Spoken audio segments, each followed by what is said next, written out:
언슈TV 핫 인터뷰. 오늘은 이재명 정부 대통령실의 출입기자 관련 규정 공개를 요구하는 한국인터넷기자협회 이준희 회장을 만납니다.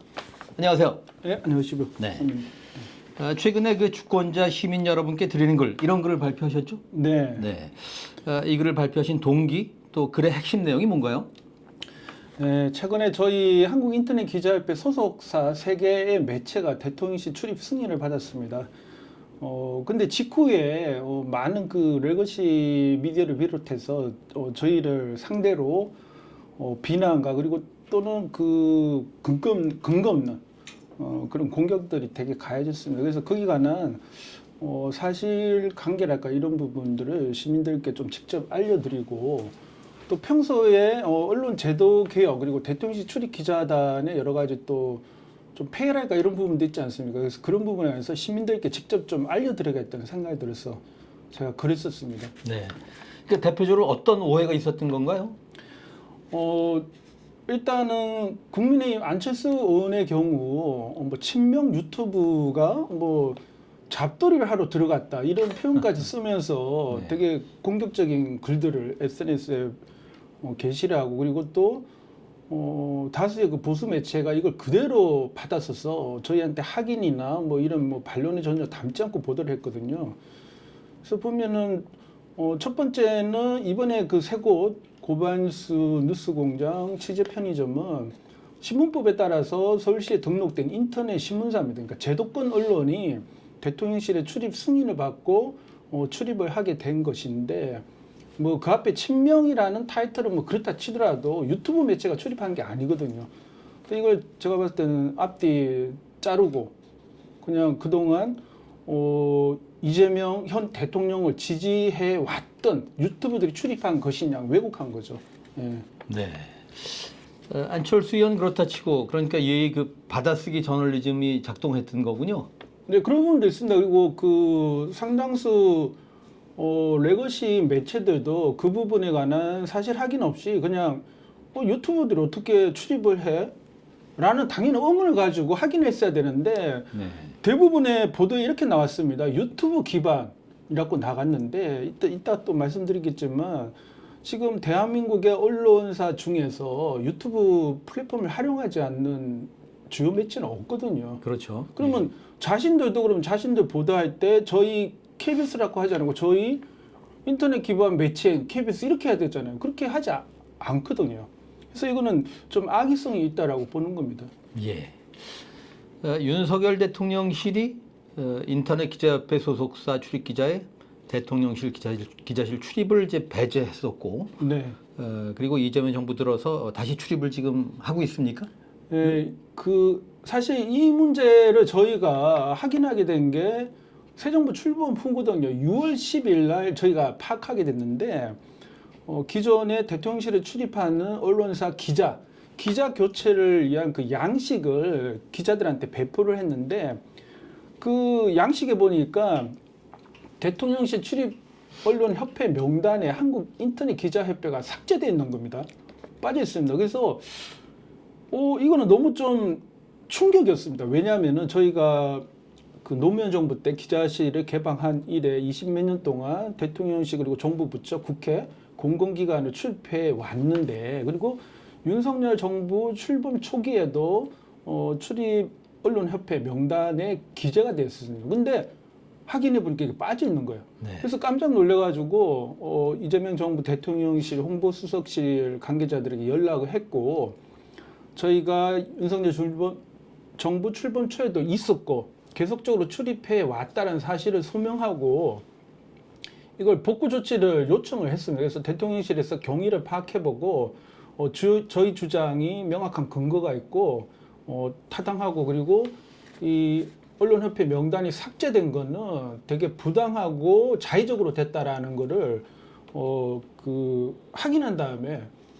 명예회복 조치를 취해준 거죠. 네. 그러네요. 그러니까 인터넷 기자협회를 배제한 것도 문제지만 배제하는 과정에서 협의가 없었다는 말씀이죠? 네, 협의를 떠나서 제가 알고 있는 거는 대통령실 출입기자 등록 및 운영 등에 관한 규정이 있습니다. 이 규정에 근거해서 대통령실에 출입하는 언론사와 그리고 그 요건이 되는 기자 자격을 확인한 다음에 대통령 경호처의 뭐 신원 조회 절차 등을 거쳐서 최종적으로 대통령실이 출입 언론사와 출입 기자를 확정한 다음에 승인 절차를 거쳐가 이렇게 하게 돼 있거든요. 이러한 것들을 규정에 출입 기자 규정에 이렇게 명시되어 있는데 인터넷 기자협회를 뺐다라는 거는 그 규정을 바꾸지 않고는 불가능하거든요. 근데 그러네요. 예. 이 규정을 바꾸려면 당연히 해당 협회인 저희 협회나 또는 소속사에게 통보를 하든지 그런 의견 수렴 절차를 거치고 또 규정을 변경하려면 또 개정 절차가 있지 않습니까? 네. 운영위원회를 소집하고 이 규정을 변경하려면 운영위에서 가반 이상 뭐 이렇게 찬반을 거치다는 그런 과정이 있을 텐데 그런 부분이 저희는 윤석열 내란 정권 당시에 하나도 그 통보 받은 바도 없고 그런 협의가 진행됐거나 관련 규정이 개정됐다라는 바를 들어본 바가 없습니다. 그래서 이번에 대통령 이 정부가 바뀐 다음에 확인하고 출연을 해보니까 관련 규정을 변경했거나 또는 변경하지 않고 저희를 삭제시켰다라는 그런 결론에 도달했던 겁니다. 그러니까 여러 가지 다층적 문제가 있는데 투명성도 떨어지는군요. 네. 네, 알겠습니다. 말이 나왔으니까 말인데 윤석열 정부의 그 언론 탄압 극심했지 않습니까? 네. 윤 정부의 그 언론 탄압 내지는 대언론 관계에 대해서 남들은 좀 코멘트를 좀 하신다면 뭐라고 하시죠? 저는 한마디로 윤석열 내란 정권은 언론과 국민의 이 표현의 자유를 완전히 틀어막았던 정권이라고 생각을 하고 있는데 구체적으로는 그 아시겠지만 카이스트 대학원생 입틀막한 거나 진보당 의원을 경원들이 입틀막하고 이렇게 사지를 들어가 끌어낸 것들이 되게 상징적 사건이었는데요. 겉으로는 이렇게 드러난 사건이었고 또 대통령실을 중심으로 보면요. 윤석열 내란 정권 당시에 지금 이제 김건희 씨가 오늘 아침에 소환됐는데 그런 게 있었습니다. 김건희 씨가 당시에 국민의힘 중진 이상 의원들을 대상으로 비공개 간담회를 가지겠다라고 해서 이러한 사실을 기자들한테 통보를 했던 적이 있는데요. 그 봉화마을 갔다가 또 논란이 되고 하면서 조금 지나서 그러한 모임 자체를 이제 취소시켰던 일이 있거든요. 근데 그러한 사실 자체를 오프시킨 적이 있습니다. 그리고 기자실 그 문화라는 게요. 내부에서 보면은 뭐 기자회견 할 때도 그렇고 문재인 정권 때는 영빈관 기자회견 할 때는 그래도 기자들이 어찌됐든 간에 기자회견 갔으니까요. 기자회견 하기 전에 뭐 사진을 찍는다든지 그리고 대통령 기자회견 시작해가 들어올 때 자기 휴대폰으로 뭐 초반에 찍는다든지 이게 되게 자유롭거든요. 네. 윤석열 정부에서는요. 그런 게 하나도 없었습니다. 대단히 그 뭐랄까 통제된 그런 그 출입 기자단 운영이 이루어졌고 그러니까 결과적으로 놓고 봤을 때는 12.3 내란 때도 대통령실 출입 기자단이 아무런 입장을 내지 못했는데 저는 내지 못했습니다. 그것만 봐도 이 윤석열 정부 당시에 특히나 대통령실 중심으로 한 출입 기자들한테 가던 통제뿐만 아니라 뭐 방송, 뭐 뉴스통신, 미디어 전반에 관해서 규제 탄압들을 극심하게 했거든요. 저는 윤석열 정권은 언론 탄압 정권이었다고 생각합니다. 네, 그러니까 한마디로 뭐 입틀막을 했을 뿐더러 언틀막을 한 거죠. 네. 예. 지금 얘기를 하시면서 대통령실의 문제도 제기를 하셨습니다만 기자단도 문제가 좀 있다는 인식을 좀 보이셨는데 말이 나온 김에 한국 언론의 기자단 문제가 좀 있지 않습니까? 나름의 문제의식이 뭔가요? 저는 가장 큰 문제는 언론이 시대의 변화에 부응하지 못하고 또 국민의 이해와 요구, 목소리를 제대로 담지 않고 언론사 자신 또는 언론인의 그 기득권을 지키기 위한 그 집단으로 저는 변질됐다고 생각합니다. 물론 저도 대통령실 출입하면서 동료 기자들이나 후배 기자들을 보거든요. 이 기자들을 보면은 언론사도 직장이라고 생각했을 때는 직장의 문화가 있고 상하 관계가 있고 뭐 그렇잖아요. 네. 그래서 그런 부분은 어쩔 수 없이 회사의 입장이나 이런 부분을 따를 수밖에 없는데 그런 건 이해는 하는데 그 기자라는 거는요, 이 정보의 기록자이지만 이 정보를 종합하고 분석하고 또 해석해서 올바른 방향타를 제시할 수 있다고 생각하거든요. 근데 그걸 하지 않으면은 그냥 받아쓰기만 하는 존재일 뿐이잖아요. 근데 저는 그 후자 부분이 지금 언론에서 얼마나 있는지 되묻고 싶고, 저도 마찬가지입니다. 저도 국민 또는 시민의 입장에서는 저 역시 감시 내지는 비판의 대상인데, 이 언론은 그런 방향타 역할을 제대로 하지 않으면서도 자신과 또 자사에 대한 비판이나 모니터링, 보도의 대상이 될 수 있다는 걸 극도로 싫어하더라고요. 네. 저는 최근에 직접 경험을 했습니다. 그리고 이 기자단, 특히나 대통령실 출입 기자단의 카르텔이 얼마나 강고한지 느꼈고, 권력과 자본을 감시한다라고 하면서 자신의 보도 또는 자사의 보도, 그리고 자사의 그 언론 행위에 관한 시민의 개입과 관여와 비판을 극도로 싫어하고 그 아주 강한 반감을 가지고 있더라고요. 저는 언론이 그렇게 해서는 안 된다고 생각하거든요. 네. 공감합니다만 아예 케이스를 얘기해 주시죠. 좀 생생한 케이스 좀 소개할 만한 게 있습니까? 최근에 이제 세계 매체가 한국 인터넷 기자협회 소속으로 들어갔는데, 그 전에 어떤 일이 있었냐면요. 앞서도 말씀드렸지만 윤석열 내란 정권 당시에 인터넷 기자협회 삭제했던 부분이 이제 지금 확인이 됐고 복권 조치가 됐는데, 2023년 하반기입니다. 9월경이었는데 10개의 매체가 동시에 대통령실 출입 승인을 받고 들어왔습니다. 근데 그때는 기존의 대통령실 출입 기자단도 그렇고 레거시 언론들이 아무런 비판을 하지 않았습니다. 아무런 목소리 내지도 않았고요. 근데 그들 들어왔던 매체의 그 상당수가 대한민국 언론인 총연합회라고 하는 그 단체 소속인데, 그 이 단체는 지난 그 내란 정권 시기에 보도 이 논조나 패턴들을 보면은 윤석열 당시 대통령과 그리고 당시 여당이죠.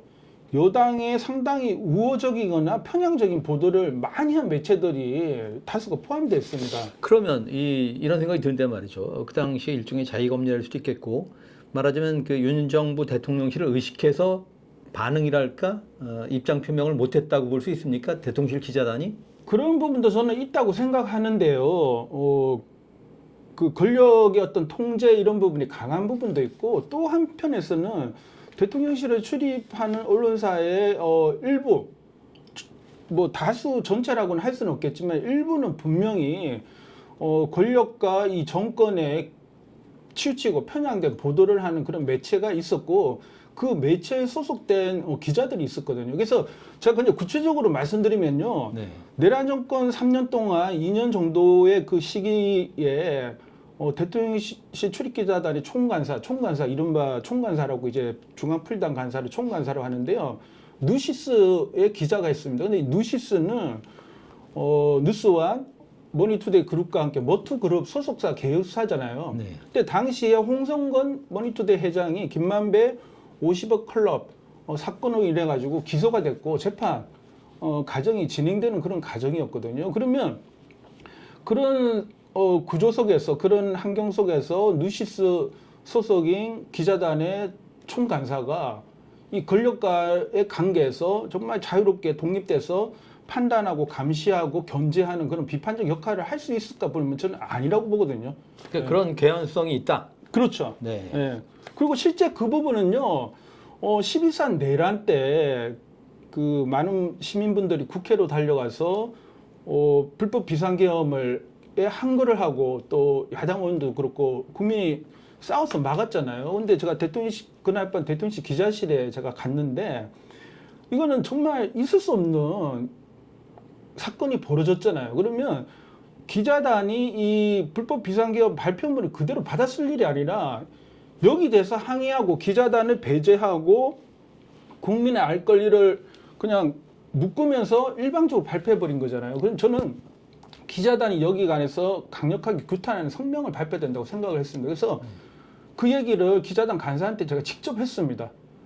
결국은 아무런 입장을 발표하지 않았거든요. 기자단은. 근데 저는 그런 부분이 정말 권력과의 관계에서 독립되고 자유롭게 판단하고 이렇게 할 그런 것들을 갖춘 기자라면 그렇게 안 했을 거라고 보거든요. 이른바 뭐 권한유착 뭐 이게 연상이 되네요. 예. 그러니까 대통령실 출입기자단이 그 말하자면 대통령실을 뭐 감시하고 견제하기는커녕 유착돼 있었다. 저는 그렇게 이렇게 생각합니다. 봐야 되네. 네.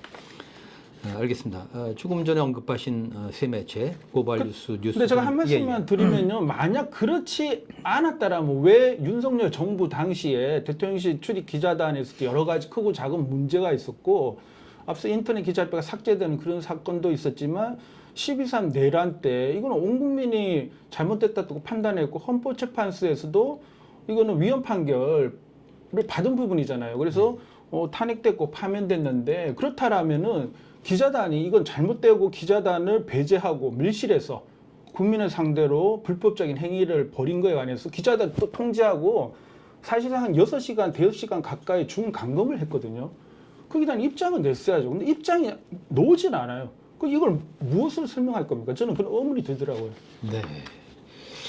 그러니까 기자단 자체가 말하자면 뭐 유착된 문제도 있었겠지만은 지금 얘기 들어보면은 기자단의 간사가 그 소속사의 어떤 그런 입김에서 자유롭지 못했던 측면도 관계가 있을 것 같으네요. 매우 크다고 봅니다, 저는. 네. 네. 근데 그 부분이요, 간사가 그렇게 그런 그 스탠스를 가지게 되면요, 풀단 안에도 그 그룹별 간사가 있는데, 그리고 뭐 기자실로 좀 구분이 됐거든요. 그 간사단만 해도 거의 10여 명에 이릅니다. 근데 간사가 그런 스탠스를 가지게 되면요, 다른 간사도 자유로울 수가 없어요. 그 풀단의 어떤 중심 기조나 스탠스에 보조회가 갈 수밖에 없는 그런 구조가 됐거든요. 그게 이른바 저는 기자단의 잘못된 카르텔이라고 생각하는데, 예. 그러네요. 거기서 만약 다른 의견을 제시를 하거나 그에 반대되는 의견, 저널리즘에 그 입각한 의견을 제시를 하게 되면요, 그게 거부가 되잖아요. 거부되는 수준에서 끝나는 게 아니에요. 그 해당 기자를 뭐 이상하게 몰거나 왕따시킵니까? 네, 실제로 그런 경우를 저는 당했습니다. 제가 구체적으로 설명드릴 수는 없지만. 네, 알겠습니다. 고발뉴스 뉴스공장 취재 편의점 이들 매체의 대통령실 출입, 이건 어떤 의미가 있나요? 저는 제가 그 피부로 느끼는 건데요. 이른바 이제 좀 뉴미디어 매체라고 이렇게 할 수 있을 것 같은데, 이들 매체하고 기존에 출입하는 레거시 매체가 브리핑 때 대변인한테 던지는 질문에 관한 그 품질, 자질을 저는 비교할 수 있게 됐다고 생각해요. 국민이. 우리 그 시청자, 독자, 주권자 시민께서 직접 이제 비교가 가능했죠. 이전에는요, 브리핑 그 출입기자단의 출입 언론사의 그 대다수가 제가 봤을 때는요, 대단히 보수에 기울어진 그런 구조로 대통령실이 구성이 되어 있습니다. 그래서 짧게만 설명드리면 대통령실 지금 출입 언론사, 국내 언론사가요, 137개 정도 됩니다.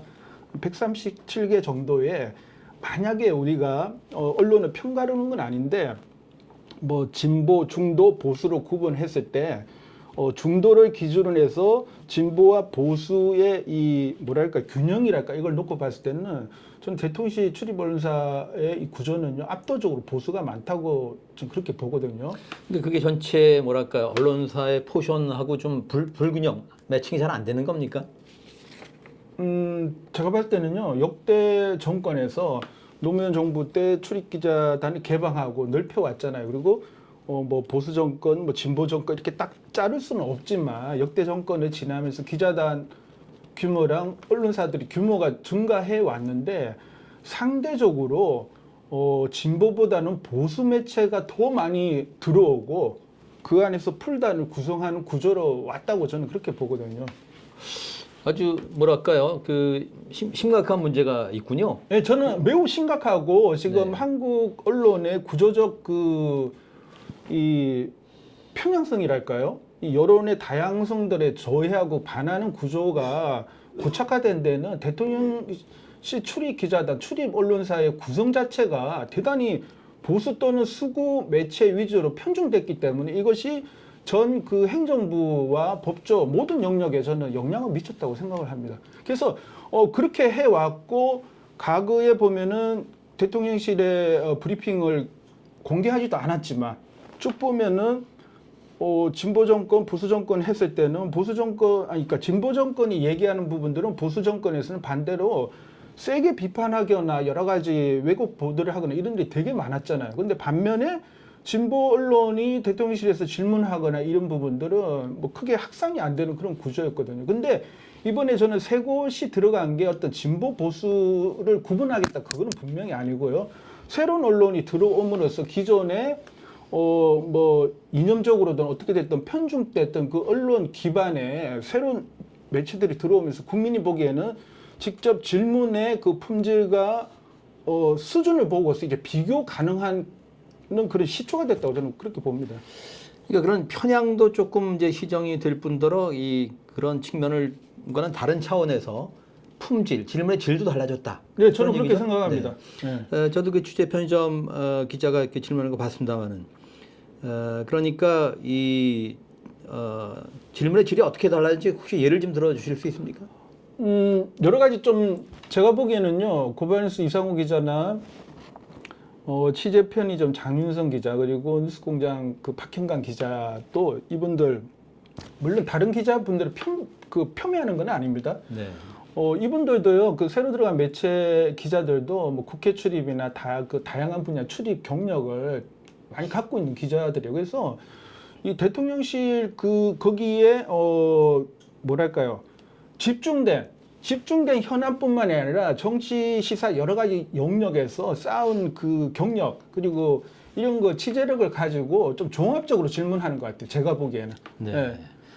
그러니까 성향과 품질은 다르잖아요. 네. 네, 성향 문제가 아니고 품질 자체가 네, 다르더라. 그 얘기입니다. 네. 저는. 네. 알겠습니다. 그래서 지금 친명이라는 이름을 그 딱지표를 이들 매체에 갖다 붙여가지고 이들을 공격할 일이 아니라 이들이 들어가서 어떤 질문을 하고 어떤 보도를 하는지 저는 그 부분에 집중해서 비교하고 평가해야 된다고 그렇게 봅니다. 네. 얼핏 결과적으로 매기 효과 같은 게 생겨난 것 같습니다. 다른 기자들이 조금 자극을 받았겠네요. 저는 자극을 받고 있다고 보고요. 실제로 보도는 일단은 좀 그 보수 매체들이 좀 공격적으로 하고 있지만 대통령실에 출입하고 있는 기자단은 이들 그 새 기자들한테 와서 먼저 인사도 하고 뭐 명함도 교환하고 그렇게 또 대화도 하고 그래요. 네. 그러면서 또 새로운 뭐랄까 좀 자극이 된다고 저는 그렇게 봅니다. 네. 그래서 그 기자단 안에서는 뭐 보수 뭐 수구 이런 개념보다는 서로 간에 선의의 경쟁을 하는 그런 구조잖아요. 그래서 그 부분에서 저는 다만 하나, 기존의 그 레거시 언론들이 중앙풀단 중심으로 강력한 그 카르텔 기득권의 장벽을 쌓아놓고 지금도 그게 작용하고 있거든요. 저는 그 구조를 스스로 좀 허물어 줬으면 좋겠어요. 네. 근데 기자단이. 예. 그러니까 새 매체들의 출입이 이 청와대 아니 대통령실 그 기자단을 넘어서서 다른 부처까지도 조금 파급될 수 있겠네요. 저는 그게 시초가 될 수 있다고 봅니다. 그래서 조금 뭐 다른 맥락이긴 하지만 대통령실에서 브리핑을 카메라가 양방향으로 공개를 했는데 여기가나 뭐 장단점이 있잖아요. 네. 오픈하게 되면은 사실은 내밀하게 조금 편하게 물어볼 수 있는 부분도 되게 공식화되기 때문에 어려운 부분이 있거든요. 그런 단점이 있긴 한데 또 국민들이 지켜본다라는 생각을 하게 되면 기자들이 조금 더 질문할 때도 준비를 조금 더 하고 질문할 때도 여러 가지 요소를 고려하고 심층적으로 질문할 수 있는 그런 부분이 있다고 생각을 하거든요. 근데 이게 만약에 다른 부처에도 다른 행정부 부처에도 확산이 된다라면 저는 대단히 좋은 그 효과를 불러올 거라고 생각하고요. 이 대통령실에서 이번에 저희 협회긴 하지만 저희 협회가 중요한 게 아니고요. 새로운 그 미디어 플랫폼을 활용해 가지고 국민과 양방향 소통하는 매체가 많아질수록 좋다고 생각하거든요. 이들 매체들이 대통령실뿐만이 아니라 뭐 다른 법무부든 행안부든 교육부든 이런데 더 출입을 하고 확대되게 되면 그 안에서 건강한 경쟁이나 이런 게 진행이 되게 되고 또 그 질문의 이런 품질이나 보도 이런 부분도 보도양 그리고 보도의 품질도 높아질 거라고 생각하거든요. 그러면 결국 궁극적으로 그 수혜자는 우리 국민이 되는 거잖아요. 네. 근데 그렇지 못하도록 저는 막아온 게 부처의 책임도 있지만 역대 정부 행정부의 책임도 있지만 기자단 카르텔이 그런 거를 막아왔거든요. 네. 그러니까 기자단 카르텔 뿐더러 말하자면 출입처와 이렇게 유착되어 있는 문제도 있지 않습니까? 맞습니다. 네. 왜냐하면 서로 공생관계인 부분이 있잖아요. 우리 선배님도 또 수십 년 경험하신 거지만 기자단이란 게 일방적이지 않잖아요. 네. 행정부든 권력이든 뭐 출입처의 관계 속에서 서로 편의를 주고받는 그런 부분이 분명히 있잖아요. 그러게요. 네. 근데 저는 그 부분을 우리가 부정할 수도 없고 또 한꺼번에 또 강한 의견을 가지신 시민들께서는 야 너네 인터넷 기자협회 기자실 개혁하자고 하더만 너네 똑같이 들어가가지고 출입기자단 해가지고 거기 똑같이 카르텔 하려고 들어갔어? 잘못됐지라고 질타하시는 분도 있어요. 그 제가 그래요. 그 말씀 맞다고. 그런데 한꺼번에 다 똑같이 다 기자단 없앱시다가 다 사인하고 없애면 좋은데 못하잖아요. 그래서 저는 단계적으로 새로운 매체 그리고 시민성에 입각한 매체들이 들어가서 기존의 그 기자단의 카르텔 장벽을 조금씩 허물고 결국 그 성과는 국민에게 가야 되거든요. 자기 매체만 기득권 누리려고 들어가게 되면은 저는 다른 그 기득권 언론 카르텔과 다를 바가 없다고 생각합니다. 네. 하여튼 그런 유착의 대표적인 사례가 말하자면 법조 기자단 아닙니까? 네. 그리고 뭐 그 많은 엠바고들이 사실은 국민의 그 니즈하고는 관계없이 편의적으로 하여튼 출입처와 기자단 간의 그런 이해관계에서 생산되는 그런 엠바고들 많지 않습니까? 그 대통령실을 예를 들면요, 엠바고 또는 비보도를 그 요청하거나 걸 때는 대부분 보면요, 대통령의 경호 동선 관련한 부분은 이제 경호 엠바고가 원칙적으로 이제 걸려 있는 거고, 그리고 국방 외교 안보에 관한 중대한 현안이나 이 국민의 그 생명권, 재산에 관한 부분이 있을 때는 비보도를 걸거나 엠바고를 거는 경우가 있잖아요. 저는 그런 경우는 합리적이고 필요하다고 보거든요. 근데 그렇지 않은 경우에 일방적으로 엠바고를 요구를 해가지고 그걸 수용해서 한다는 그런 경우는 제가 봤을 때는요, 엠바고는 가능하면 자제하는 게 좋겠다라는 거고요. 그리고 앞서 말씀드린 거 조금만 이제 부연을 하면은 그 양방향 브리핑을 하면서 그 강유정 대변인이 이거 엠바고 상인데요? 그런 게 여러 차례 나왔거든요. 네. 근데 이 엠바고와 그 비보도 또는 비공개 설정에서 대통령실이 생각하는 기준과 다르게 또 기자들이 생각하는 기준이 있잖아요. 네. 그 선배님한테 제가 뭐 좀 외람되지만 그 반대로 하나 여쭈면은 비공개라고 해서 비보도는 아니지 않습니까? 그렇죠. 그러니까 네. 리스크 테이킹하고 깰 수도 네. 있는 거죠. 네. 네. 비공개가 반드시 비보도는 아니거든요. 네. 근데 이 비공개를 둘러싸고 OBS 그 최한성 기자가 비공개인데 질문했다 해가지고 엄청난 질타를 받았잖아요. 질타를 받았는데 저는 이 부분만큼은 강유정 대변인이 비공개라고 생각하지만 이건 미디어 오늘에 의해 가지고 비공개라는 의미가 이미 파기가 됐던 상황이고 기자단 전체에 공개됐던 것도 아니거든요. 그래서 이런 부분은 근데 조금 소통하면 풀 수 있는 문제라고 생각하거든요. 그래서 국익이나 외교 안보, 뭐 대통령 경호 동선에 관한 엠바고가 아닌 이상은 엠바고는 이 기자단과 또 출입처와에서의 합의석에서 넣는 건데 그게 합의가 안 될 때는 저는 언론은요 국민의 알 권리에 우선 따라야 된다고 생각하거든요. 네. 저는 그런 국민의 알 권리 충족 차원에서 비보도 요청도 때로는 깰 수 있다고 봅니다. 네. 네. 아까 양방향 브리핑 이야기하셨는데 혹시 그 언급하실 게 장점에 관해서 좀 있으십니까? 장점은 일단은 그 보통 대통령실은 기존에 온브리핑이라고 해가지고 대변인이나 또는 그 관계자가 공식 브리핑 한 다음에 이제 화면과 뭐 녹취하는 거 다 끊어버리잖아요. 끊어버린 다음에 백불이라 해가지고 하는데 백불은 공개가 되지 않으니까요.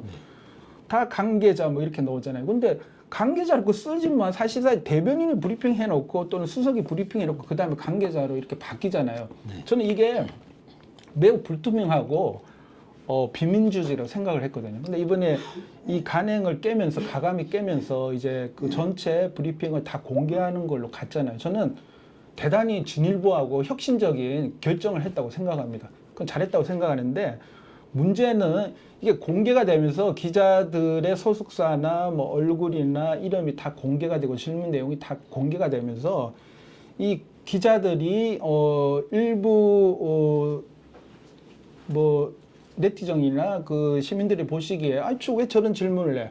질문 수준이 왜 저래? 라고 하시거나 또는 그 비공개, 비보도, 엠바고 이런 부분을 또 잘못 이해하셔가지고 이 기자가 왜 엠바고 안 지켜? 비공개인데 왜 얘기를 해?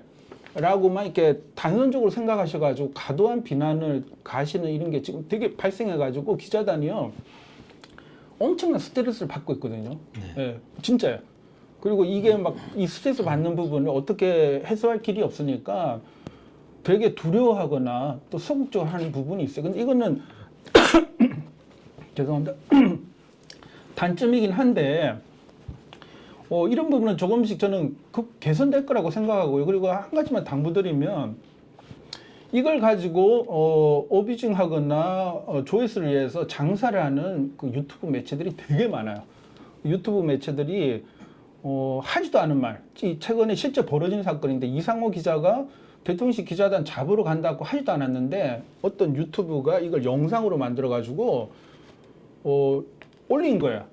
근데 이상호 기자가 들어가는 날쯤 해가지고 누군가 본 사람이 이거를 이상호 기자가 올린 거라고 생각을 하고 기사를 썼거든요. 한국일보 한겨레. 네. 이거 왜곡 보도예요. 허위 보도고.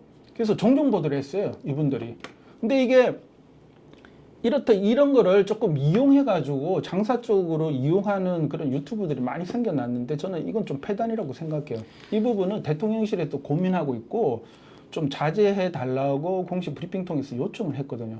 그래서 저는 기자들은 충분히 자기 회사와 그리고 국민의 알 권리에서 가서 하는 역할 부분도 있잖아요. 그런 부분 기본 역할이기 때문에 그 부분에 관해서만큼은 시민들이 좀 넓게 너그럽게 봐주시고 근데 사실관계가 뒤틀렸거나 왜곡됐거나 없거나 이런 부분을 가지고 뭐 공격적인 질문을 하거나 하는 부분들은 당연히 국민이 보시기에 잘못된 건 비판하시겠죠. 그럼요. 예. 기자들도 비용 치러야 되는 거죠. 예. 그리고 저 한 말씀 드리면 앞서 얘기를 했지만 기자들도 지금 이제 마인드를 바꿔야 돼요. 지금 시대가 모든 시대가 유튜브 플랫폼 시대가 됐고 스마트폰을 통해 가지고 다 오픈되고 공개하는 시대로 갔잖아요.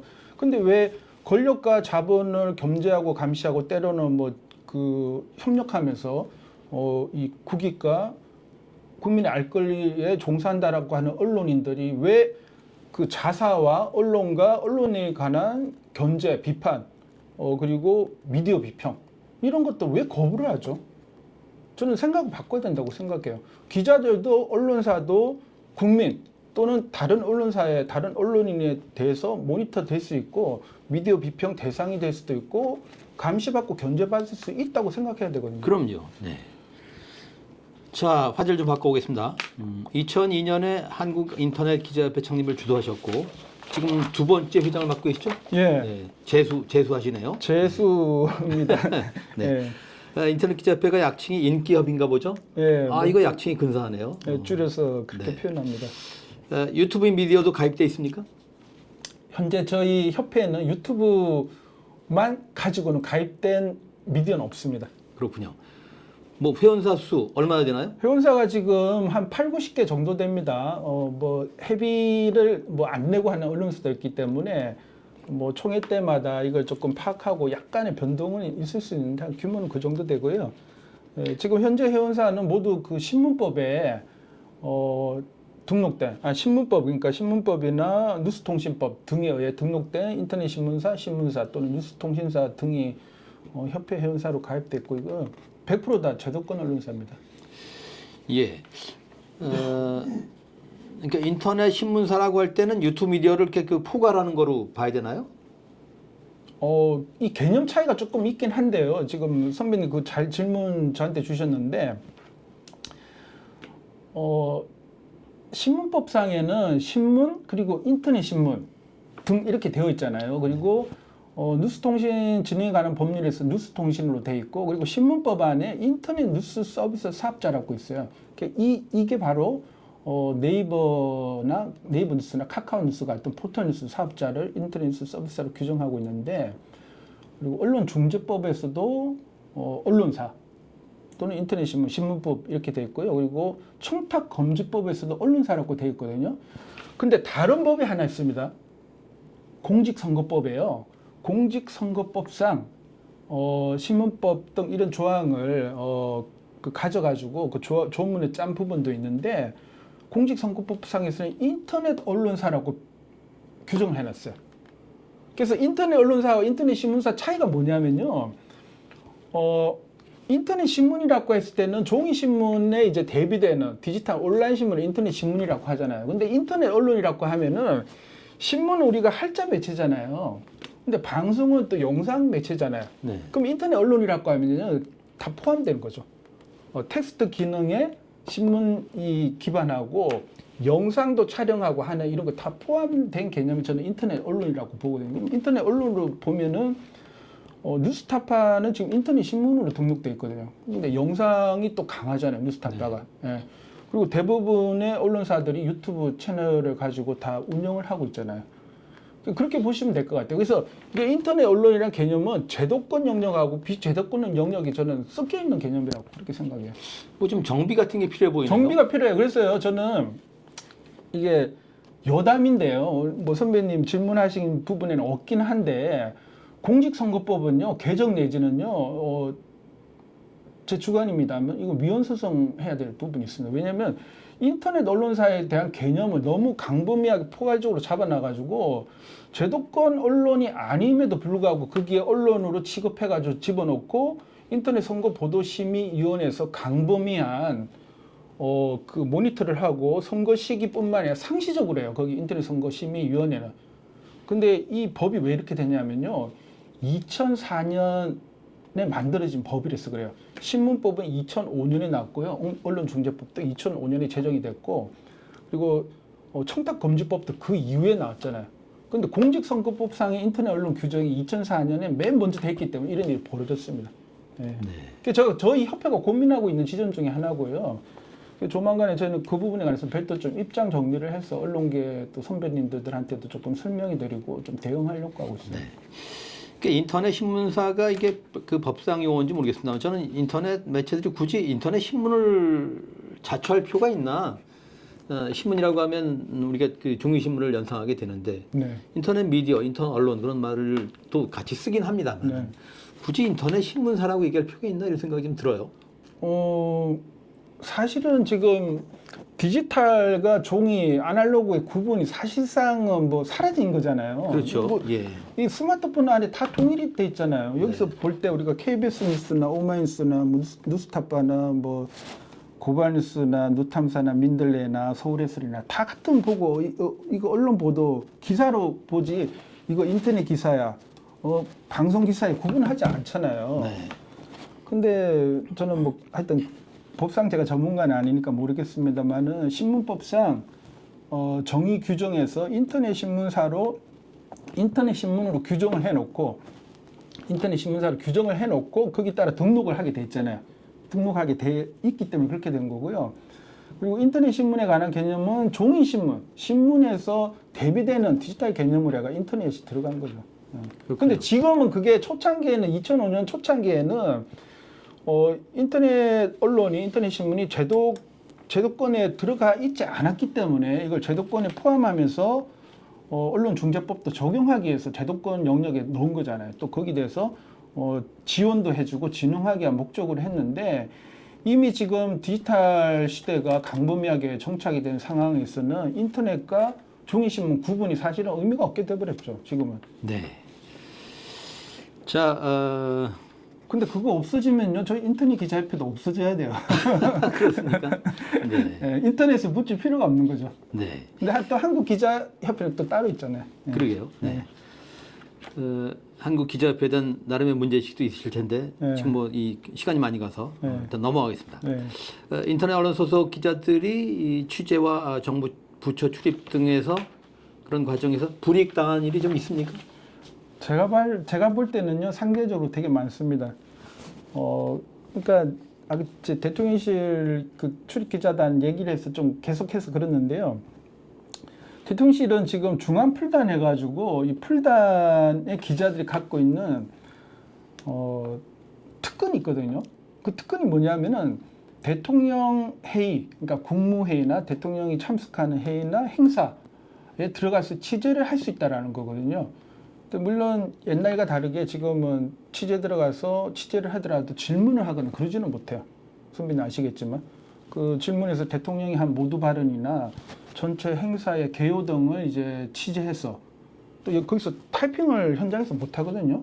그래서 녹취해가지고 이제 끝나고 나왔을 그걸 그 풀었었어. 풀기사를 만들어가지고 이제 기자단에게 배포하는 그런 역할을 하고 있거든요. 근데 그 권한을 지금 풀담만 갖고 있어요. 국무회의랑 서울 대통령실에 벌어지는 행사를 소위 말하는 중앙풀만 갖고 있고요. 지역풀 기자들은 국무회의에 풀 취재를 못해요. 내부 장벽이 있군요. 네, 대통령이 지방에 가서 행사하시잖아요. 그때 지역 기자단이 일명 들어가요. 네. 그리고 3기자실 이른바 등록 기자단은 국무회의든 지역 행사든 아예 배제가 됐어요. 3기자단의 그 주축이 대부분 인터넷 매체들이거든요. 이 벽이 되게 높아요. 그리고 아까 말씀하신 대로 여전히 법조나 또 중앙부처 등에서는 인터넷 매체들 또는 인터넷 그 기자 관련 단체들이 배제하고 그 안에 아주 높은 기자단 카르텔을 쌓고 운영하는 경우가 대부분이에요. 아직도. 그러니까 저는 이번에 놀랐습니다. 그 세계 매체가 들어갔다고 해서 엄청난 그 비난과 공격을 받았는데 노무현 정부 때보다 더 후퇴했다는 생각이 들더라고요. 예. 대통령 노무현 정부는 국민의 뜻에 따라가 기자실을 개방하고 권력과 언론의 유착 이런 것들을 없애자고 해가지고 기자단을 개방한 거잖아요. 기자실을. 네. 근데 지금요 다시 옛날로 돌아갔습니다. 제가 봤을 때는. 거기 뭐 보수 정권의 그런 하여튼 이 역할도 있습니다만은 기자단이 뭐 호응하고 협력하고 뭐 이런 측면도 있는 거 아닙니까? 저는 그게 크다고 보고요. 네. 출입 기자단이 일시에 우리 그동안의 간행이 잘못됐습니다. 우리 특권을 누려왔는데 이제 모든 언론, 모든 기자들에게 이 기자실을 동등하게 개방합시다 해서 선언하고 각서에 또는 서명하지 않는 한 이게 사라지지 않잖아요. 네. 저는 만약 그렇게 다 한다라면 저희 인터넷 기자협회도 그렇고요, 기자협회도 그렇고, 뭐 신문협회도 다 기득권을 내려놓고 물러서야 된다고 생각하거든요. 왜냐하면 말씀드리겠지만 언론의 자유는요, 모든 국민은 언론의 자유를 가진다로 되어 있지 언론사와 언론인만 특정 언론인이 언론의 자유를 가진다가 아니잖아요. 그렇게 보면 모든 언론사와 언론에 똑같이 개방하고 기자실을 개방해야 되는데 못하잖아요. 현실은 공간의 제약, 이 출입 이 취재의 문제 등등등 해서 대표 매체라는 게 이 매체가 잘났다 그 개념은 아니고요. 1000군데, 10,000군데가 갈 수가 없으니까 뭐 100몇십 군데 또는 몇십 군데 뽑아가지고 한 거잖아요. 그럼 그 역할을 부여받고 하는 건데 이게 스스로 기득권을 쌓아가지고 다른 매체는 배제하고 다른 기자들 오지 못하게끔 높은 장벽을 만들어 버렸잖아요. 늘 기득권이 문제군요. 제가 봤을 땐 그래요. 네. 자, 이제 이런 질문을 드려보겠습니다. 이재명 정부 대통령실의 출입기자 관련 규정 공개하라고 요청을 하시고 뭐 정보 공개 청구도 했고 재청구도 하고 또 뭐 비공개 결정이 지속되면은 행정심판, 행정소송 등도 검토하겠다 얘기를 하셨는데 이 출입기자 관련 규정 이거 뭐가 문제입니까? 우선은요, 이러한 규정이 있다라는 사실도 많은 국민은 모르고 계세요. 그리고 저도 문재인 정부 때는 청와대에 있었으니까요. 청와대 출입기자 등록 및 운영 등에 관한 규정을 제가 봤어요. 갖고 있었고. 근데 윤석열 때 대통령실로 가면서 규정을 제가 알기로는 한두 차례 개정한 걸로 알고 있거든요. 그럼 저는 인터넷 기자협회 대표자인 동시에 대통령실 출입하고 있는데 출입하는 기자조차도 그 규정의 전문을 몰라요. 본 적이 없어요. 열람한 적도 없고 그 규정에 제가 알고 있는 이 규정의 명칭이 정확한지도 모르고 이게 가장 큰 문제라요. 그러니까 정보 공개가 되지 않음을 해가지고 도대체 대통령실에 출입하는 기자단 언론사 규모가 몇 개며 어떤 자격 요건으로 들어가고 그리고 뭐 징계 규정이라든지 개정 규정 이런 것들 하나도 모르거든요. 그렇기 때문에 제가 정보 공개를 청구를 한 건데 비공개했고 그래서 비공개 사유는 국가의 이익을 중대하게 해칠, 현저히 해칠 우려가 있어서 비공개를 했거든요. 그래서 제가 이거는 헌법과 법률이 규정한 언론의 독립과 자유에 관한 조항이고 출입 기자들의 권익과 그리고 이거 국민의 알 권리에 관한 사항이니까 공개를 해달라고 이의제기를 했는데 다시 이의제기를 부결해가지고 비공개해버렸거든요. 그래서 다시 신청했습니다. 그러면 국가의 중대한 이익을 해칠 우려가 있는 조항을 빼고 공개해달라고 신청을 했습니다. 그러게요. 이 새 정부답지 않은 뭐 그런 인상을 받는데요. 저는 그렇게 생각합니다. 이거는 매우 잘못된 결정이라고 생각합니다. 뭐 이재명 정부가 잘하는 건 잘하는 것이고 또 문제가 있는 건 문제가 있다고 얘기를 해줘야 되잖아요. 네. 저는 그게 언론의 역할이라고 생각하거든요. 이번에 출입기자단 규정 비공개 결정은요 매우 잘못된 그 처사입니다. 네. 인터넷 언론을 그 배관시하는 그런 태도도 문제적이지만은 인터넷 언론 중에는 사실 제대로 검증이 되지 않은 매체들도 있지 않습니까? 맞습니다. 어떻게 보세요? 예. 네, 그게 사실이고요. 근데 조금 또 이 얘기를 넓혀서 하면 이게 인터넷 언론만의 인터넷 신문만의 문제는 아니라고 봅니다. 기존의 방송이나 뭐 신문이나 뉴스통신 등 보도에 있어서 문제가 없는 완벽한 매체는 있을 수 없잖아요. 근데 인터넷 언론이 상대적으로 규모나 뭐 이 그 연륜이랄까요, 여러 가지 이런 부분에서 조금 부족한 부분이 있는 부분도 사실이에요. 사실인데 그러면 그렇다고 해서 그게 제도권 기성 언론과 비교해서 더 맞는가? 저는 그건 아니라고 보거든요. 근데 다만 이번에 12.4 내란을 전후로 해서 그리고 윤석열 내란 정권 시기에 일부 극우 인터넷 신문이 부정선거론을 핵책하고 전파하고 허위 사실을 유포하는 일들이 되게 저는 많았다고 보거든요. 대표적으로 스카이데일리 같은 경우는 그렇죠. 부정선거론을 앞서서 전파를 하고 중국인 99명을 체포를 해가지고 미국 당국이 뭐 보냈다 이런 보도를 내보냈는데 명명백백히 허위 사실인 게 드러났잖아요. 그래서 그 해당 기자에 관해서 영장까지 청구가 됐지만 뭐 도망칠 우려가 없다고 해가 기각이 됐지만 그래서 기소돼가지고 재판이 진행되고 있는 걸로 아는데요. 진보든 뭐 보수든 수구든 뭐 간에 사실을 정확히 반영해서 정보를 정확히 다루고 종합적으로 해서 국민에게 정확히 해야 되는데 이게 부족하면 그건 인터넷 언론이든 다른 그 장르의 매체든 간에 저는 똑같이 비판하고 개선해야 되고요. 그 인터넷 언론에 제가 이제 있기 때문에 선배님 말씀하신 부분은 되게 중요한 지적이고요. 저는 인터넷 언론인들도 더 많이 노력해야 된다고 생각합니다. 네. 유튜브 미디어에 대한 규제의 필요성 이건 어떻게 보십니까? 이 부분이요. 사실은 저게 그 조금 쟁점이 되는 부분이 있거든요. 제가 이게 최근에 흐름을 보니까 언론중재위원회에서는 기존에 제도권 언론이 운영하고 있는 공식 유튜브 계정은 언론 중재 대상에 포함해가지고 이렇게 뭐 신청을 받거나 이걸 또 하고 있더라고요. 그리고 최근에 중재위 30년인가요? 이렇게 뭐 세미나를 했던 것 같은데 그 보도를 보면은 이게 좀 몇 년 되긴 했습니다. 언론 중재에서는 그 언론 중재의 매체를 좀 넓히거나 그러니까 더 확장을 시켜서 언론 중재위원회 규모나 이걸 좀 키우고 싶은 욕구를 가지고 있는 것 같아요. 그러면 인터넷 그 유튜브 채널에 넣게 되면 이게 상당히 많잖아요. 네. 그러면 조정 건수나 여러 가지 이것도 늘어날 것이고 거기 따른 그 인력, 예산 이런 것도 충원 가능해지잖아요. 그렇게 해서 찬성을 하고 있고 그런 쪽으로 추진하려고 하고 있는 흐름으로 알고 있는데 저는 좀 반대되는 생각을 갖고 있습니다.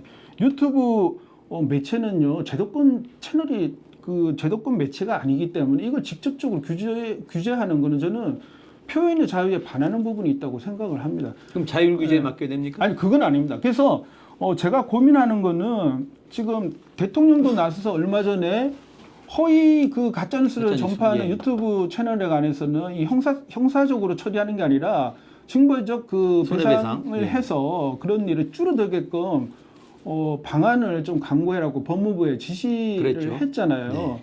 근데 그 부분에서 저는 좀 거기에 앞서서 해야 될 문제가 있다고 생각해요. 최소한 언론사가 운영하는 유튜브 채널이 이게 언론 중재 대상에 포함해가지고 공식적으로 할 것인가의 문제에 관해서는 좀 언론계와 사회적 합의가 필요하거든요.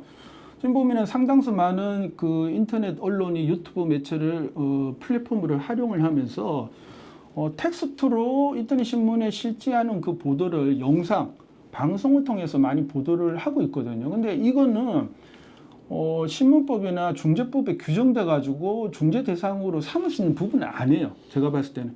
그럼 어떻게 하냐면은 공직선거법이나 정보통신망법 기존의 법을 활용해 가지고 뭐 형사 고소를 하든 민사 소송을 하거나 이렇게 진행이 되고 있거든요. 그러니까 좀 여러 가지 조금 혼란스러운 부분이 있는 것 같아요. 법적 그 규제도 여러 가지 뭐 중재법이나 신문법 등등에서 하는 부분도 있고 또 그게 안 되는 부분은 정보통신망법 공직선거법에서 적용해 가지고 배상을 물리거나 막 그렇게 하고 있거든요. 그러면 유튜브 채널을 이제 중재법에 넣고자 했을 때는 뭐 내부 규정만 가지고 할 수 있는 건 아니잖아요. 법을 개정해야 되거든요. 근데 법을 개정하기 위해서는 사회적 합의나 이런 과정을 거쳐야 되는데 아직은 거기까지 못 갔다라는 게 제 생각이고요. 근데 그렇다고 해서 그냥 둘 문제는 아니고 그래서 제가 생각한 건 두 가지인데요. 민간 영역에서 언론이 운영하거나 또는 유튜브 채널만 가지고 운영하고 있는 분들이 있는데 유튜브 채널은요 발행인이 아닌 소유자예요. 소유자. 재산권 개념이거든요. 그렇다 하더라도 정치 시사 영역을 다루거나 또는 그 구독자, 동접자가 많은 매체들이 있잖아요. 네. 뭐 수십만 명 넘어가거나 그리고 구독자가 수백만 넘어가는 매체들이 있거든요. 이런 매체들이 사회적 책무에 그 반하는 그런 것들을 했을 때 그냥 둘 것인가 아니라고 봐요. 그래서 제가 생각하는 거는요, 이런 제안인데, 저는 그 시민사회의 내적 규제가 필요하다고 생각해요.